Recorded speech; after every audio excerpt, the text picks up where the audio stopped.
गुरुवार को आंध्र प्रदेश के तटीय इलाकों में भारी बारिश का अंदेशा, तो तमिलनाडु और पुडुचेरी में भी कहीं कहीं खूब बरसेंगे बादल।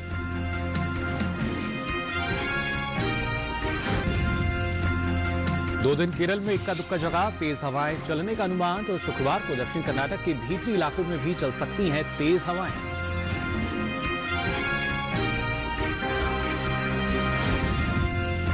और छत्तीसगढ़ के पहाड़ी इलाकों में सरसों, मटर और चने की करें बुआई, तो उत्तरी आंतरिक कर्नाटक के किसान गन्ने की करें रोपाई।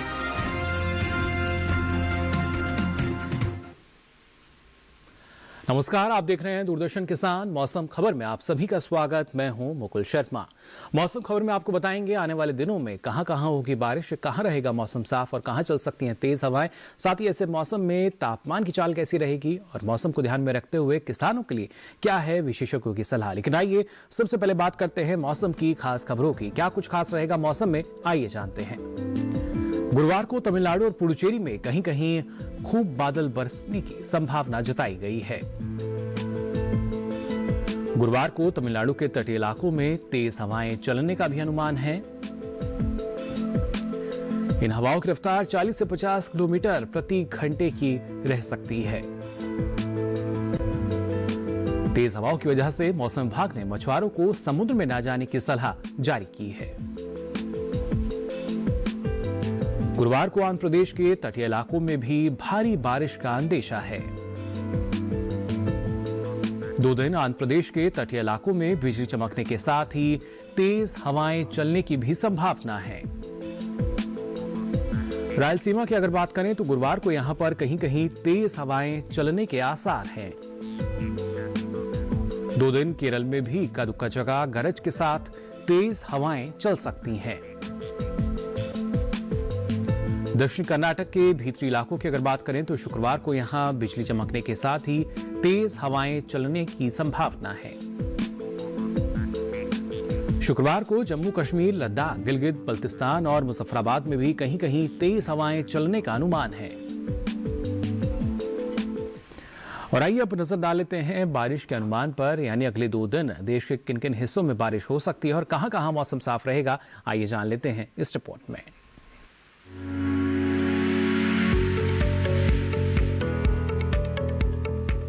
मौसम के हाल में सबसे पहले बात करते हैं उत्तर भारत के पहाड़ी इलाकों की। शुक्रवार को जम्मू कश्मीर और लद्दाख में कहीं कहीं बारिश के आसार है, जबकि अगले 2 दिन हिमाचल प्रदेश और उत्तराखंड में भी बरसात का अनुमान नहीं है।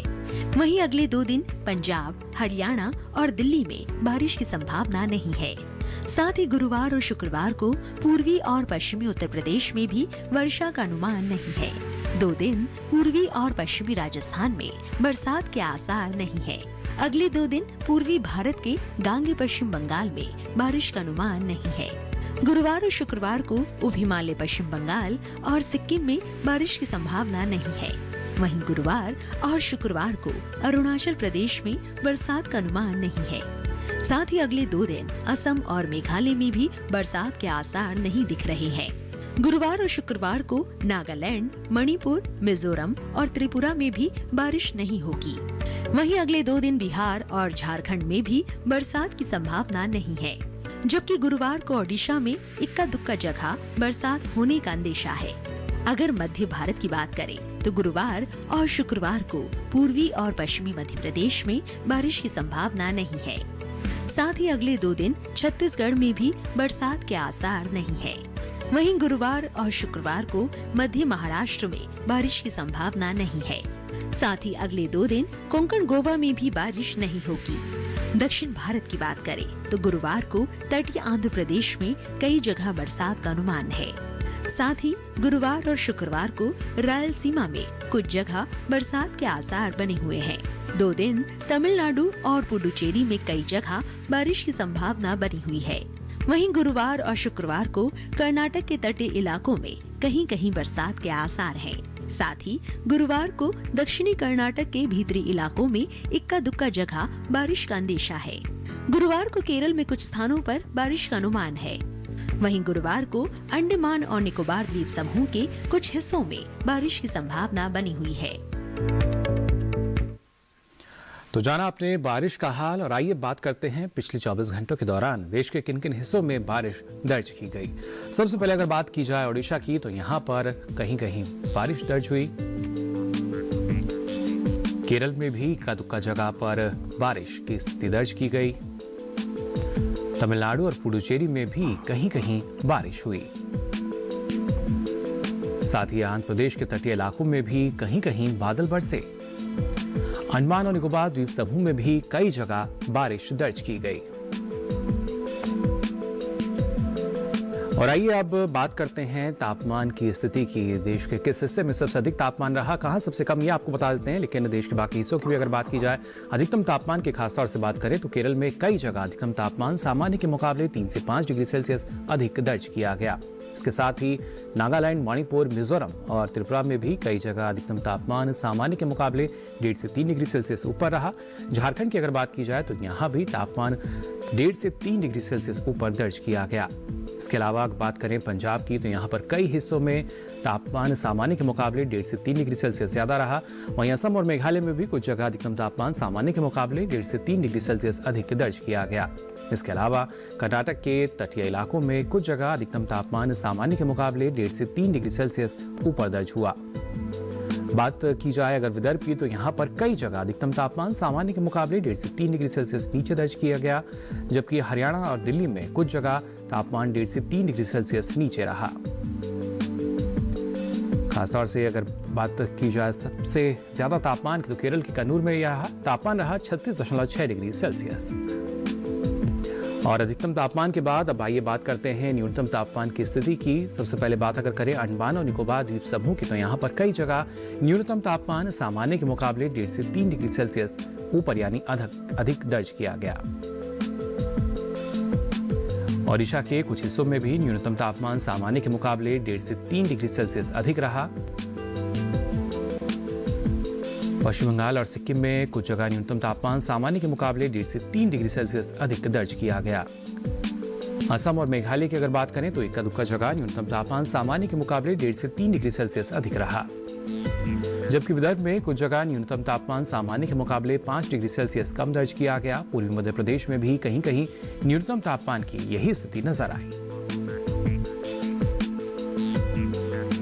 साथ ही तेलंगाना की भी अगर बात करें तो इक्का दुक्का जगह यहाँ भी न्यूनतम तापमान सामान्य के मुकाबले 5 डिग्री सेल्सियस कम रहा। वहीं मध्य महाराष्ट्र में कई जगह न्यूनतम तापमान सामान्य के मुकाबले 3 से 5 डिग्री सेल्सियस कम दर्ज किया गया। इस बीच देश में सबसे कम तापमान पूर्वी मध्य प्रदेश के मंडला में रहा। यहाँ तापमान रहा 8.2 डिग्री सेल्सियस। और इसी के साथ ही मौसम खबर में यहाँ वक्त हो चला एक छोटे से ब्रेक का। ब्रेक के बाद भी आपको बताएंगे मौसम से जुड़ी कुछ खास जानकारी। आप बने रहिए दूरदर्शन किसान पर।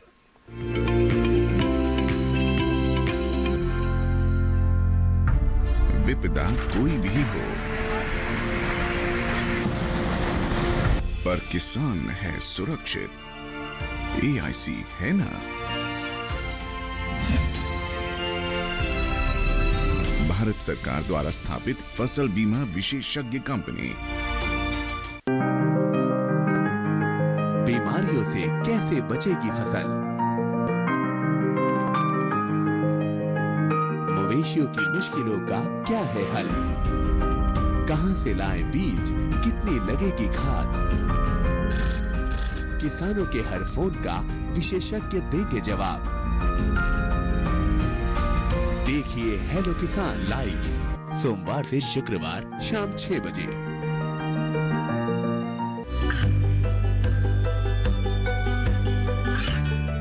गांवों और पिछड़े क्षेत्रों में सरकारी योजनाओं की जानकारी पहुंचा।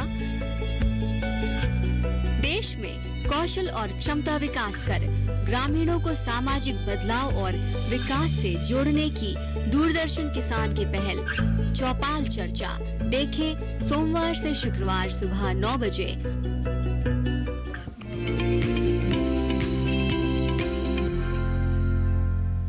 तो ब्रेक के बाद आप सभी का एक बार फिर स्वागत मौसम खबर में। इन दिनों ओडिशा, छत्तीसगढ़ समेत देश के अन्य हिस्सों में कौन कौन सी फसलें किसान लगा सकते हैं, जानने के लिए आइए नजर डाल लेते हैं इस खास रिपोर्ट पर।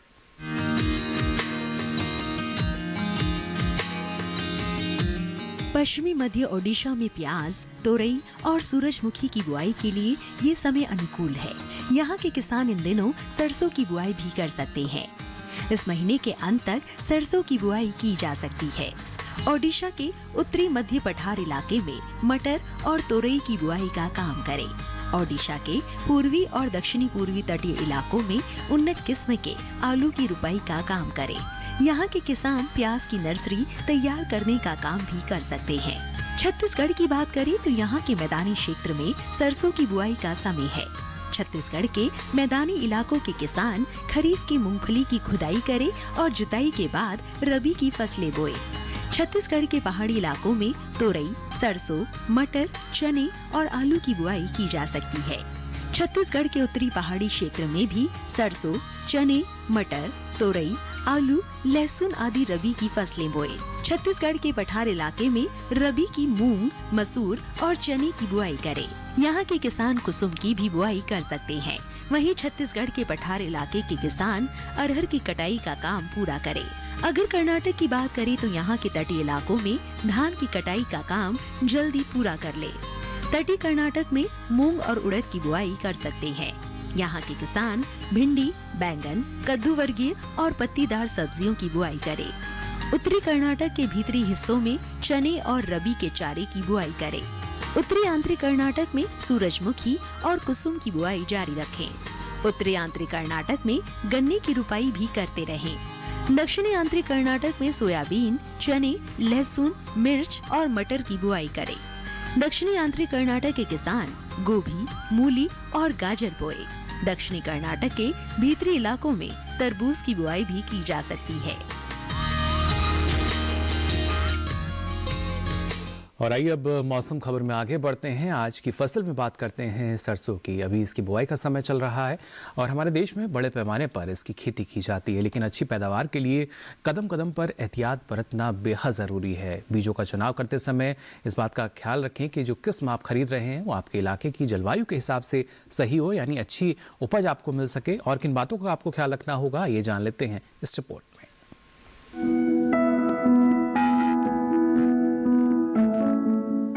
रबी सीजन के दौरान तिलहनी फसलों में सरसों का खास स्थान है। सरसों को पानी की कम जरूरत होती है, यानी सीमित सिंचाई की दशा में भी ये अधिक लाभदायक है। उन्नत विधियां अपनाकर अधिक पैदावार ली जा सकती है।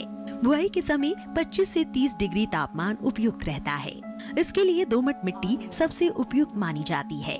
सरसों के खेत में पानी ठहरना नहीं चाहिए। खेतों से जल निकासी की उचित व्यवस्था होनी चाहिए। 1 हेक्टेयर बुआई के लिए 3 से 4 किलो बीज पर्याप्त होते हैं। कतार से कतार के बीज की दूरी 30 से 45 सेंटीमीटर और पौधे से पौधे की दूरी 10 से 15 सेंटीमीटर रखें। बुआई के 15 से 20 दिन बाद घने पौधों को निकाल दें और 2 पौधों के बीच 15 सेंटीमीटर की दूरी कर दें। खरपतवार नियंत्रण के लिए विशेषज्ञों की सलाह पर उचित दवाओं का छिड़काव करें। सरसों की खेती के लिए गोबर की सड़ी हुई खाद की बुआई से पहले और अंतिम जुताई के समय खेत में मिला देना चाहिए तथा सिंचित दशा में 120 किलोग्राम नाइट्रोजन, 60 किलोग्राम फास्फोरस तथा 60 किलोग्राम पोटाश तत्व के रूप में प्रति हेक्टेयर की दर से प्रयोग करते हैं। नाइट्रोजन की आधी मात्रा, फास्फोरस तथा पोटाश की पूरी मात्रा बुआई से पहले अंतिम जुताई के समय खेत में मिला देनी चाहिए। सरसों में पहली सिंचाई फूल आने के समय और दूसरी फलियों में दाने भरते समय करनी चाहिए। जाड़े के मौसम में अगर बारिश हो जाए तो दूसरी सिंचाई की भी जरूरत नहीं पड़ती। बुआई से पहले मिट्टी की जांच जरूर कराएं। सरसों की फसल में जब 75% फलियां सुनहरे रंग की हो जाए तब फसल को काटकर, सुखाकर या मड़ाई करके बीज अलग कर लेने चाहिए। सरसों के बीज को अच्छी तरह सुखाकर ही भंडारण करना चाहिए। तो जाना आपने बेहतर ढंग से सरसों की खेती आप कैसे कर सकते हैं। आइए आगे बढ़ते हैं, आपको बताते हैं मौसम के लिहाज से और किन किन बातों का ख्याल आपको रखना होगा। बात अगर की जाए मध्य प्रदेश के झाबुआ पहाड़ी इलाकों की, तो यहाँ पर किसान सोयाबीन की कटाई कर सकते हैं। बुंदेलखंड के किसान धनी और लहसुन की बुआई का काम अभी कर सकते हैं। मध्य प्रदेश और गुजरात में गेहूं की बुआई के लिए ये समय अनुकूल है। दक्षिणी गुजरात में उन्नत किस्म के चने की बुआई किसान कर सकते हैं। गुजरात में गोभी और आलू की रोपाई किसान इस वक्त कर सकते हैं। दक्षिणी गुजरात में इस समय गन्ने की रोपाई किसान कर सकते हैं। उत्तरी गुजरात में चने और जीरे की बुआई किसान इस वक्त कर सकते हैं। गुजरात में अनार, शरीफा और कपास की तुड़ाई समय पर किसान करें। सौराष्ट्र और कच्छ में चने, सरसों और गेहूं की बुआई किसान इस वक्त कर सकते हैं। सौराष्ट्र और कच्छ में ही लहसुन और धनिया की बुआई भी किसान इस वक्त कर सकते हैं। और मौसम खबर में यहाँ फिलहाल वक्त हो चला एक और छोटे से ब्रेक का। ब्रेक से लौटेंगे तो आपको बताएंगे मौसम से जुड़ी कुछ और खास जानकारी। आप बने रहिए दूरदर्शन किसान पर।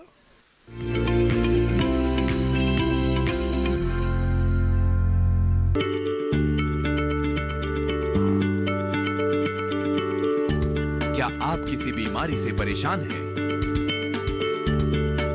चाहते हैं डॉक्टर की सलाह? तो हम हैं आपके साथ।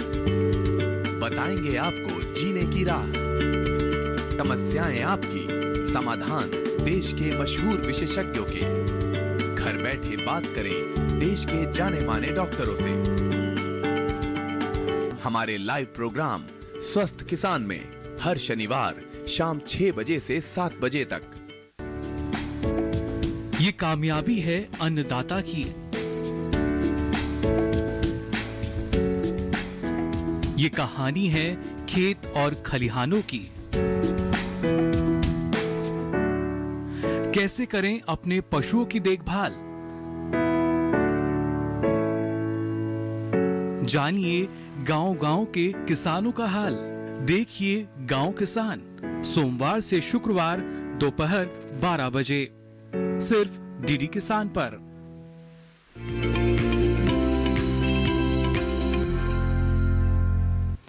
ब्रेक के बाद आप सभी का एक बार फिर स्वागत मौसम खबर में। अब चलिए आपको बताते हैं मौसम के लिहाज से और किन किन बातों का ख्याल आपको रखना होगा। बात अगर खासतौर से की जाए महाराष्ट्र की, तो यहाँ कोंकण में मूंगफली और सरसों की बुआई किसान कर सकते हैं। कोंकण के किसान चने और सूरजमुखी की बुआई भी इस वक्त कर सकते हैं। यहाँ धान की कटाई के बाद किसान लोबिया की बुआई कर सकते हैं। मध्य महाराष्ट्र में गेहूं, चना, मक्का और सूरजमुखी की बुआई किसान जारी रखें। मराठवाड़ा में गेहूं और रबी चारे की फसल की किसान बुआई कर सकते हैं। विदर्भ में कपास की तुड़ाई किसान जारी रखें। विदर्भ में ही गेहूं, चना, सरसों और अलसी किसान लगा सकते हैं। तेलंगाना में मूंगफली, मूंग और उड़द की बुआई किसान इस वक्त कर सकते हैं। साथ ही तेलंगाना के किसान चने और सरसों की बुआई भी इस वक्त कर सकते हैं। यहाँ कुसुम और अरंडी की बुआई भी किसान कर सकते हैं। और आइए अब नजर डाल लेते हैं मौसम की खास खबरों पर। क्या कुछ खास रहेगा ये आपको बता देते हैं। खासतौर से तमिलनाडु की और पुडुचेरी की बात करें तो गुरुवार को यहाँ कहीं कहीं बादल खूब बरस सकते हैं। तमिलनाडु के तटीय इलाकों में भी गुरुवार को तेज हवाएं चलने का अनुमान है। तेज हवाओं की रफ्तार 40 से 50 किलोमीटर प्रति घंटे की रह सकती है। बहरहाल तेज हवाओं की वजह से मौसम विभाग ने मछुआरों को समुद्र में ना जाने की सलाह दी है। आंध्र प्रदेश के तटीय इलाकों में भी गुरुवार को भारी बारिश का अंदेशा है। 2 दिन आंध्र प्रदेश के तटीय इलाकों में बिजली चमकने के साथ ही तेज हवाएं चलने की संभावना है। गुरुवार को रायलसीमा में कहीं कहीं तेज हवाएं चलने के आसार हैं। 2 दिन केरल में भी इक्का-दुक्का जगह गरज के साथ तेज हवाएं चल सकती हैं। दक्षिण कर्नाटक के भीतरी इलाकों में शुक्रवार को बिजली चमकने के साथ ही तेज हवाएं चलने की संभावना है। वहीं शुक्रवार को जम्मू कश्मीर, लद्दाख, गिलगित बल्तिस्तान और मुजफ्फराबाद में कहीं कहीं तेज हवाएं चलने का अंदेशा है। और आइए अब चलते चलते एक नजर डाल लेते हैं देश के प्रमुख शहरों के तापमान पर।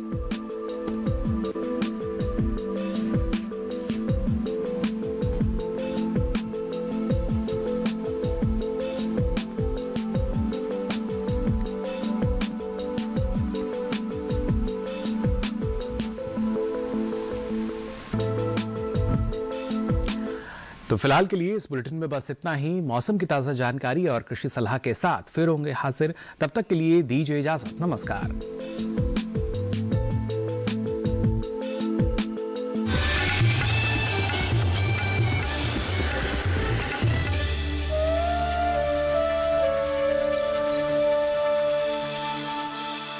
Insurance company of India limited, संपन्न भारत की पहचान, बीमित फसल, खुशहाल किसान।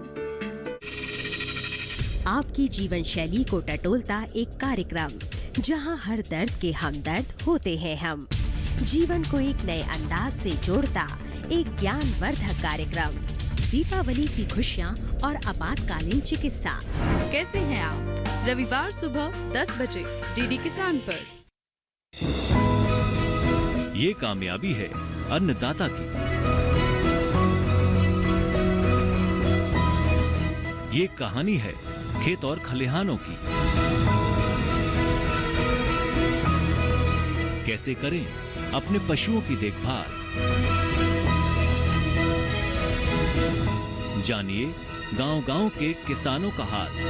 देखिए गांव किसान सोमवार से शुक्रवार दोपहर 12:05 पर।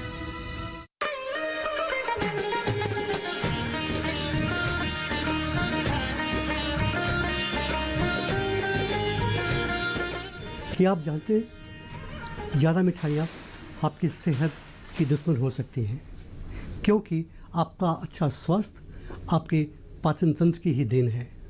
हम जो भी खाना खाते हैं उसे ठीक तरह हमारे शरीर के अंदर पहुंचाने का कार्य हमारा पाचन तंत्र ही करता है।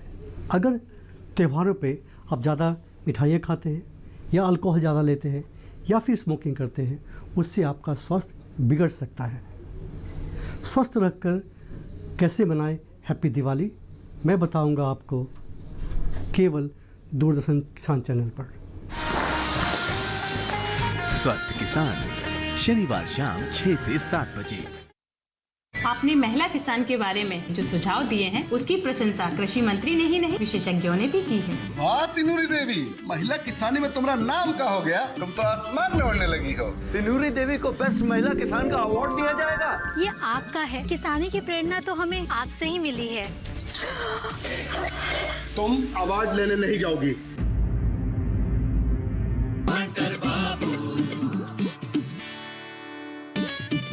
गांव हंटर बाबू का देखिए सोमवार से शुक्रवार रात 8:30 बजे।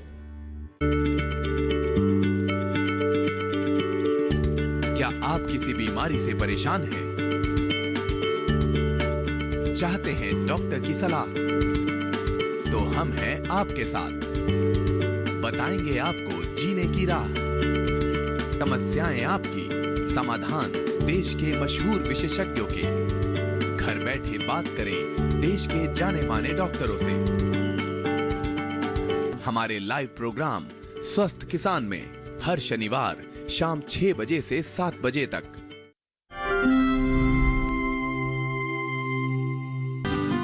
उत्तर प्रदेश की औद्योगिक नगरी कानपुर से लगा हुआ जिला कानपुर देहात है। कानपुर देहात खाद्यान्न के क्षेत्र में महत्वपूर्ण स्थान रखता है। यहाँ मुख्य रूप से धान, गेहूं और सब्जियों की खेती की जाती है। कानपुर देहात के विकास खंड मैथा का मझियार गांव भी खाद्यान्न फसलों के उत्पादन के लिए जाना जाता है। माया देवी मझियार गांव की रहने वाली हैं। इनकी उम्र लगभग 48 वर्ष है। माया जी के पास 3 बीघा जमीन है, जिसमें वो स्वयं खेती करती हैं। कृषि विज्ञान केंद्र दलीप नगर कानपुर देहात से जुड़ने से पहले माया देवी तकनीकी ज्ञान के अभाव में अपनी खेती से अच्छा आर्थिक लाभ नहीं कमा पा रही थी, जिसके कारण उनके दैनिक जीवन में समस्याएं बनी हुई थी। हमारे पास 3 बीघे जमीन है, उसमें मैं थोड़ा सा गेहूं धान कर लेती हूँ। इसके बाद सारी जो बचता है उसमें सारी सब्जी उगाती हूँ। जब मैं केवीके से नहीं जुड़ी थी तब मेरा परिवार अच्छे ढंग से नहीं चल पा रहा था। कहीं धनिया बोती थी, कहीं चुटुर पुटुर कर लेती थी, उससे मुझे कोई जानकारी भी नहीं थी। जब से मुझे जानकारी हुई तब से हमारा सारा खर्च अच्छे से चलने लगा। साल 2014 में माया देवी ने कृषि विज्ञान केंद्र कानपुर देहात से गृह वाटिका में प्रशिक्षण प्राप्त किया। उन्होंने वैज्ञानिकों के सहयोग से अपने घर के पास 250 वर्ग मीटर की एक गृह वाटिका का निर्माण किया। इसमें वह सब्जी उत्पादन का कार्य करने लगी। घर में प्रयोग के बाद बची हुई सब्जियां उन्होंने बाजार में बेचना शुरू किया और उससे आर्थिक लाभ भी कमाया।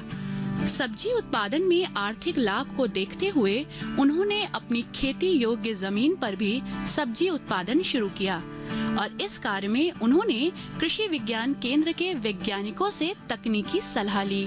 सब्जियों में भी उन्होंने सबसे ज्यादा परवल की खेती पर जोर दिया, जिसमें उन्हें एक फसल में लगभग 25,000 रुपए का लाभ हुआ।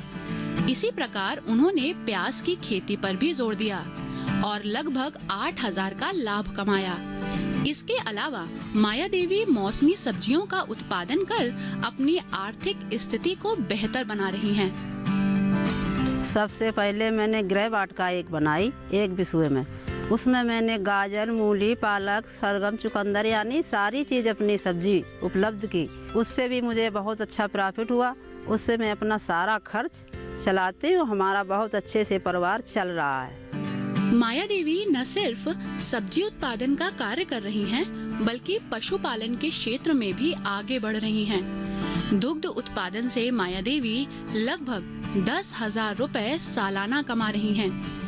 हमारे पास पशु हैं, भैंसें हैं। उससे मैं 15 लीटर दूध निकालती हूँ और वो दूधिया को ना देकर बाजार ले जा कर के अपना स्वयं ही धंधा करती हूँ। उससे हमारा अच्छा पैसा निकलता है।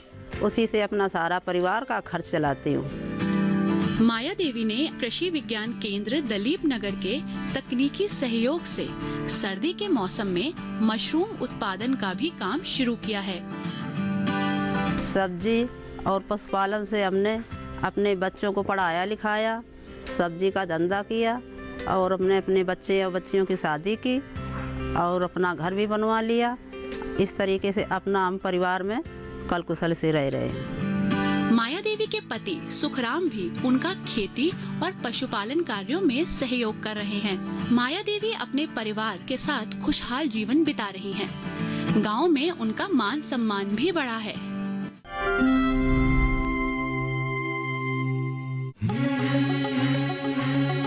विविधता